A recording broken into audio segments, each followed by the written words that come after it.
All right. So this is an update.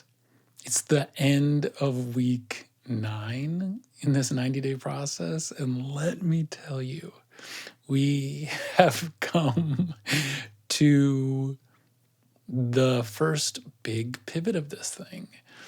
When you take on a journey like this, there are bound to be twists and turns. And so far, it's actually been fairly, what's the word? Consistent, steady.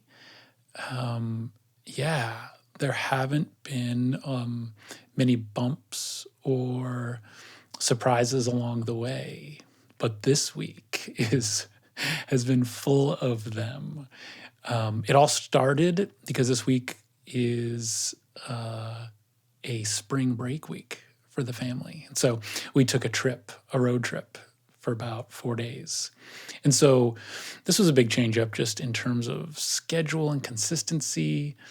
But I approached it with a sort of intention and focus that I felt really good about. I planned my meals. I even packed food in containers, and I had a cooler, and so I had everything worked out. I knew that the hotel we were going to be at had a gym, and so while I had to adjust a few things, I was largely able to just continue on the same path, the same process, the same schedule, by and large, that I've been on, which at this point is a bit more full. What's the word? You could say intense, just because I am doing more cardio. I've wanted to continue the rate of fat loss that I'm seeing. And so I've decided to lower my calories even more. And I'm aware that when you do this, you're putting more requests of the body to continue at a particular energy output by reducing the energy input even more. And I'm aware, having put myself in these situations before, that can create strain. But I have not been noticing a lot of struggle in terms of stress or even hunger. And as long as I'm conscious of when I'm timing, when I eat, and then when I go for a walk or work out, all is fine, really. That being said, I am noticing some disruptions in two specific ways. And the first one is my sleep. I'm just not sleeping as deeply as I was at the beginning of this, and I'm sleeping less, meaning I'm actually waking up earlier and kind of just ready to go. Now, I'll say with that, there is this sense of fatigue involved with that. I know that without as much sleep, my body isn't recovering.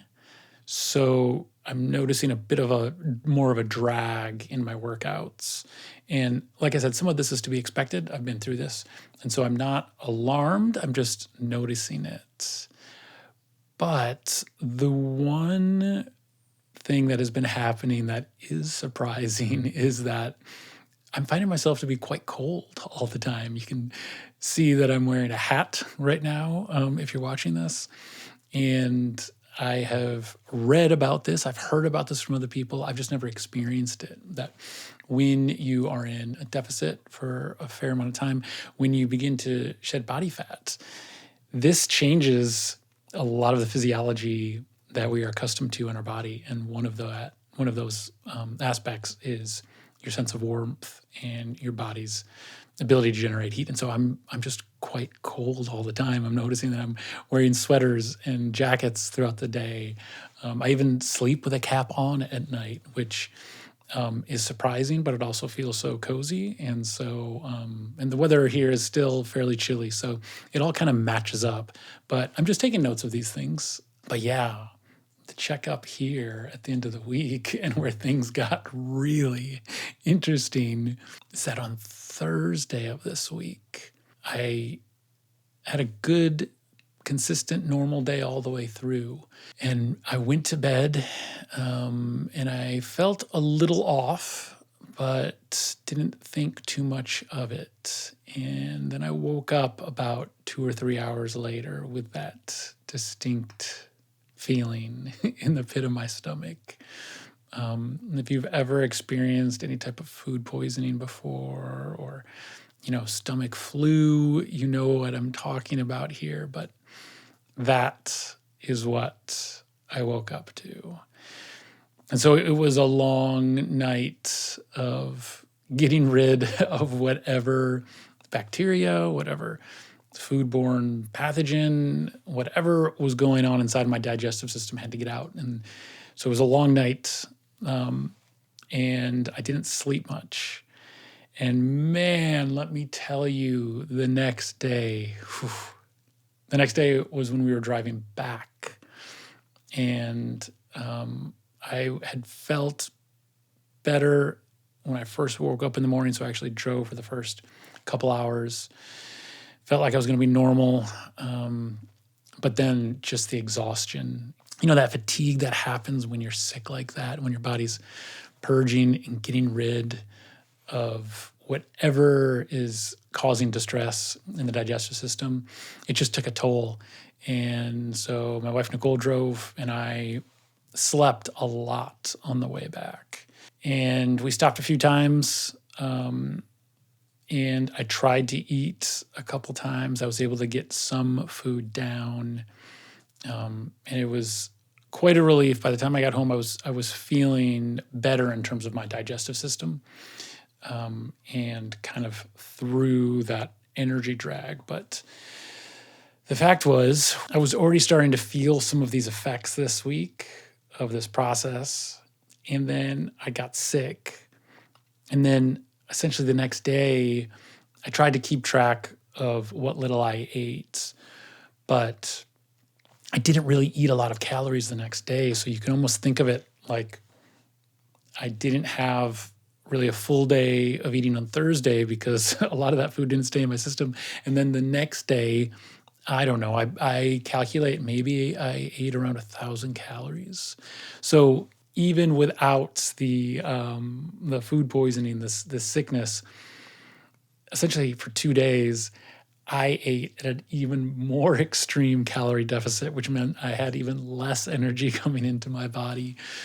And then I was just dealing with how the body heals after just the fatigue and the stress that being sick like that can put you in. And so while it felt so good to be home and I was able to take a nap and I was able to sleep well, going into this weekend has felt really wobbly.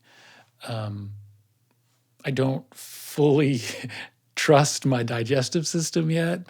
I've got an extreme energy drag from essentially, kind of 2 days of almost fasting. So things are really, really interesting right now. And I'm trying to feel my way through this because my body, I can sense, actually needs some help healing and kind of revitalizing itself after these couple days of being sick. So I'm trying to respect that while also, notice and be aware of my goals. And so all I can say is that this time has required a whole new apparatus, a whole new level of consciousness and awareness of, okay, what do you need, body, to feel better? What do we need to get back to what our normal was? And I'm asking myself almost like in a moment-to-moment basis, like, what do I need and what feels right? And so I'm tiptoeing kind of through this weekend.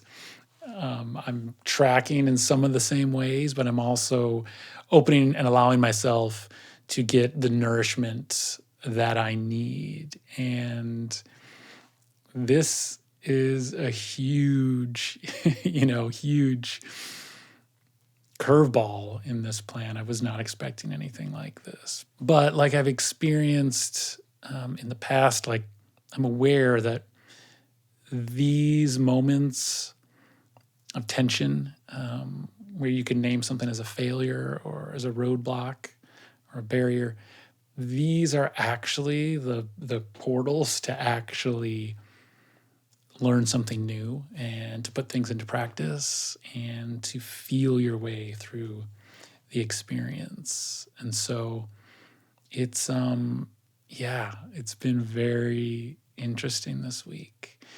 And we'll see what happens through this weekend and through the other side, because I am at a place where I'm really, really proud. I'm really happy with how things have progressed so far and my progress thus far. I've lost almost 30 pounds. I'm feeling really good in my body in terms of how I move around and do the strength training and get stronger. Like, it's all been incredibly, incredibly empowering. But we're definitely in a pivot right now where this moment's asking me to be open and shift things as they need to. And so that's where I'm at right now.